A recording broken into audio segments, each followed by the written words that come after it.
જય શ્રી કૃષ્ણ બધાને, જય જલારામ. કેમ છો બધા? તો જો બપોરનો ટાઈમ છે અને શ્રેયાબેન જમવા માટે બેસી ગયા છે. કા શ્રેયા? તો જો આજે તો જમવામાં શું શું છે જણાવો તો શ્રેયા. ચોળીનું શાક, આ કેળાનું શાક, આ રોટલી, આ ચીભડું અને મરચું અને સાથે છાશ તો હોય જ તે. કા શ્રેયા તમે કઈ ભૂલો છો? હા, ગોળ ગોળ ભૂલી ગયા ને? ખાવ છે ગોળ? આ લ્યો ગોળ.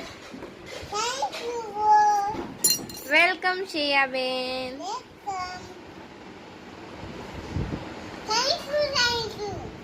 Welcome welcome. જમવા માંડો હાલો હવે.